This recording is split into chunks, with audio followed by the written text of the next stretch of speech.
All right, I'm out here at Irwin's, and across the street, the guy's got all his bears and everything for sale. I forgot to. I was supposed to sell him those wagon wheels. I kind of forgot all about it. He hasn't recontacted me, so okay, yeah, maybe better get on that, you know.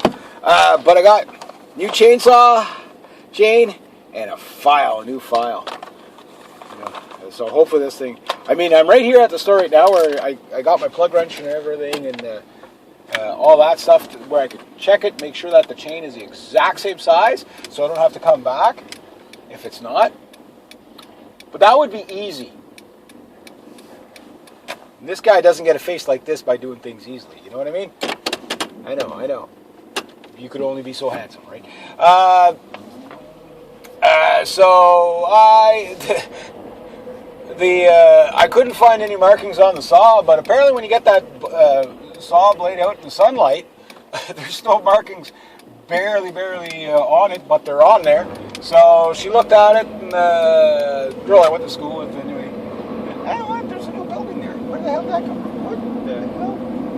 They build things so fast nowadays, I swear to God. But anyway, yeah, so like you can still see something on that. She goes, yeah, because I was looking all over for, I didn't know what size of chain it was, right? But it's a 3367, so 33 tooth, I guess, and the pitch is 67, I would imagine. That's kind of forgetting how my chainsaw chain terminology goes, stuff like that. So, but bottom line is I got a chain now, 20 bucks. I should have bought two, I really should have. But considering the amount of cutting I did with that other chain, like that saw literally owes me nothing. And I bought a little file so I could do the rakers too. Because what we got going on at the house is we got like 5 chainsaws there, but only 2 that run. But my dad's chainsaw, which cuts like a dream, a big 21-inch bar, that big beast of a chainsaw, that thing, yeah, that sucker's like 65cc or whatever. Mine's actually 50. I couldnn't believe it was a 50cc. Whoops. Rough road. But anyway, the thing is that his won't start, and I don't really want to mess with it. Like I say, everything we own is breaking down, broken, or about to break. So, I missed a new opportunity. I scared my brother with my horn this morning while he's doing the garbage run there. It was pretty funny. But anyway, yeah, so I can't wait to see. I hope this is the right pitch, and I can't wait to see what this saw can really do. That will be a well-deserved chain. You know, I mean, it pays to invest in your equipment. So the new chain on there, it should be good to go. I shouldn't have to. It should be, you know, sharpened up, ready to go. Obviously, my brother lent us the chainsaw jig. And we got, I bought a nice flat file to do the rakers. And I had one at home somewhere.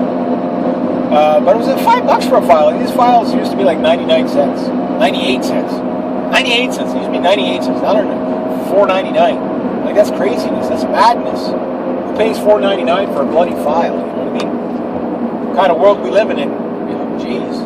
But I got to get that wood cut because they're getting snow out west quite a bit. And to give you an idea of how bad my chain was, or is on the still, is that when I first got it, I could cut up to about 10, maybe 15 logs before I had to touch it up. Right? Which, not bad. Okay. It wasn't cutting good to begin with, but there was enough teeth left on it that it could cut, but the teeth were all, you know, chipped and busted. Again, it was a contractor saw, so they were cutting roofing, tin, nails, you name it. They were just doing whatever with it, right? And, yeah, so that was going on. And then, it seemed like, you know, like the past couple of years, it was cutting okay for a little bit, but then, what ended up happening is it got to the point where it started not to cut well. I guess the rakers were getting too high for the teeth, and I tried to take them down the other day, and it didn't. I think it made it worse. I think the rakers were what was doing most of the cutting. I don't know how that's possible, but yeah. So the chain was done. I finished up my boss's wood, and I think that was the last hurrah, because I know in the last few logs it was getting pretty hard to get through even the small stuff, you know. And then the stuff we have is like almost double the size of what my boss had cut down, right? Like that's where I'm cutting stuff that's over a foot. You know, average probably being say like a foot wide to 14 inch, whatever. Some stuff even more. Some stuff up to 36 inch wide. Like those I use my dad's saw because you got to go at it from both ends to be able to cut through it, right? So you kind of like cut through half of it, then you go and do the other side. You can try to work your way through the half and work your way around until you can get through it, right? That stuff's pretty hard to get through. We don't get too much like that, but you get the odd one. But 2 foot stuff is not uncommon for me to have to cut through.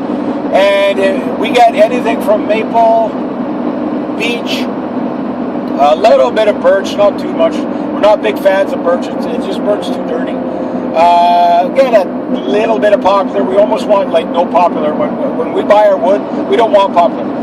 People who don't rely on wood for heat, they like birch and poplar because it looks pretty, right? And you get a lot of quick heat out of poplar, but it doesn't last. You want to throw a block in at the night and still have it, giving you off good heat till almost the morning. It's a big block of oak, beech, or maple. And I know what you're thinking. That's really good wood that you're burning. Yeah, but there's a lot of the wood that we burn too is, you got to think, it grows back, right? But not only that, a lot of it is, you burn the limbs, you burn everything. You burn about 14 to 18 cord of wood. I think this year we're going to be over 20. I think there's going to be a wood scramble by the spring. Everybody's going to be running out.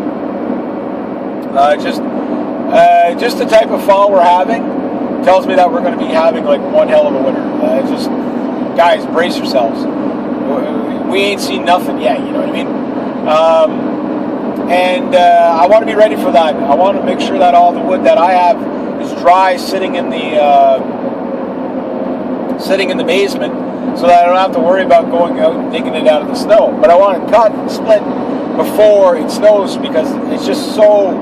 It's not only just nasty to work with wet stuff, working in the rain, working in the snow and stuff like that, but it's also very dangerous. If you lose your footing or whatever while you have a chainsaw in your hand, what could possibly go wrong, right?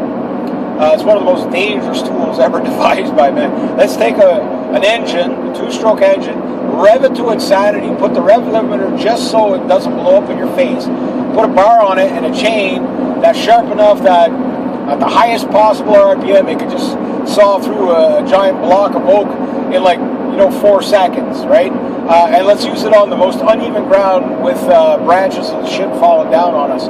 Everything is just a potential to kill you when you're using a chainsaw. But it's got to be done.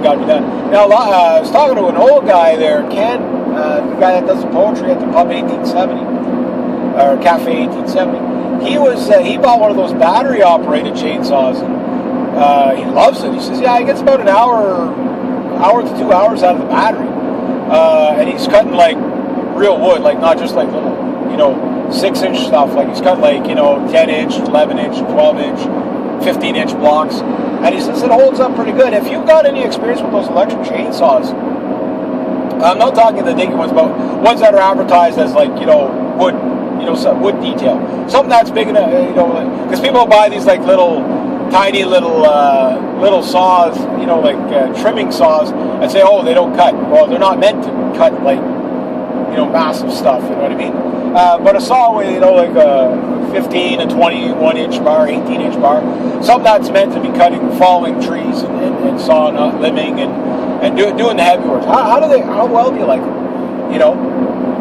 I do see battery power as a problem in the future, especially what do you do with all these things? Because they'd say, well, the batteries are all 100% recyclable. They are and they're not. When they're no longer recyclable, you've got a lot of toxins there that you can do nothing with. You know what I mean? So they're recyclable to a point, but there's also, when they're no longer recyclable, I better stay on the road here. I didn't even drive by honking. Reg, what are you doing driving out the road like that? I think this thing needs, well, because of the broken shock, it's the alignment's out, so you let go of the wheel, you pull right to the right. you look anywhere other than straight ahead, this thing kind of goes all over the place. I'm getting used to it now, but, you know. Yeah. Thank God I got 8.5 inch clearance on this sucker. I still got to fix my motorbike. It's a nice day, maybe I'll be able to get something done there. But yeah, top priority for today is getting that saw up and running. I pray that it's the right size blade chain. Usually the chains are generic, but you have so many variations of chains. That's the problem. Like getting the pitch right, getting the all that stuff. You got a chain that doesn't fit well, it just won't work on your saw. You know what I mean? If it's a little out, it'll work, but it's dangerous. Right? You're more likely to bind up or whatever. We better slow down. We're back into town again. Now, I can't honk at people when they're up high on the ladder. I don't want anybody falling off. So. But yeah, those electric chainsaws. You guys tell me what you think about it. You know, have you used them? Do you like them? Obviously, you'd have to have a storage of batteries. I can see that for sure. But if you have like 3 batteries, I mean, it's not like I'm doing it as a living, but you know, you can make it last. You know, because you're not just cutting one after another. You know, there's a lot of earthing around to cut wood. I mean, you're constantly rolling things. You know, rolling the blocks and moving the blocks out of the way and rolling the logs and stuff like that. So yeah, it's not just a cut and dry, you know, one after another. I wish it was. You know, you'd be done in like 2 or 3 hours. You could cut like 100 logs. You know what I mean? But it's all the messing around. But anyway, the good news is, after years of having that saw, I must have had that saw for about 5 years now. I finally got a good chain on it. I've been wanting to do it for a while. I'm glad that the neighboring town actually had the chain. So only 11 clicks away. So I had to do a bank run today anyway. So not like there was very much in the account, but oh god. But we'll see. Hopefully I can get away with it. Anyway, there you go. Yeah. So I just thought that we'd have a nice little chainsaw discussion, and I might as well show you how I'm doing on the wood anyway before we get into it. Oh, just so you know, my dad got back from moose hunting. No moose. I saw one out about 150 yards, but it was in the thick stuff, and he couldn't get a clear shot at it too bad. And he called him in that close anyway, but he never got the opportunity. I was like, shucks, you know, it's my dad's dream, is to get a moose, you know. Plus, I wanted moose meat in the freezer. Anyway, this is where I'm at anyway with the wood. So I'm coming along pretty good. Still got a lot left to do. I got the pile down. That's what I like. But like there's this piece of tamarack there. I can't even cut through that with my other saw. I'll show you this log here. That's as far as I could get. Like about, I don't know if the camera's picking up. That like the chain was just, the saw was just sitting there spinning. The log was starting to smoke. I didn't want to light it on fire. Cutting stuff like that would be an impossibility. To cut that with the saw. I barely got through that. Plus I got to sharpen my boss's saw, but I don't want to use his saw. I don't like using other people's things, because if it's going to break, everything's always about to break, and when it breaks, it's usually when I borrow it. So that's why I hate borrowing things. That's why I don't want to mess with my dad's saw and stuff like that. I just need to fix mine. But if that chain fits perfectly, which I'm hoping it will, hopefully Murphy won't mess with me today, and it's good to go. That should be, yeah, it's going to be, well, we'll just say that, good to go. So anyway, there we go. So have yourselves a great day, eh?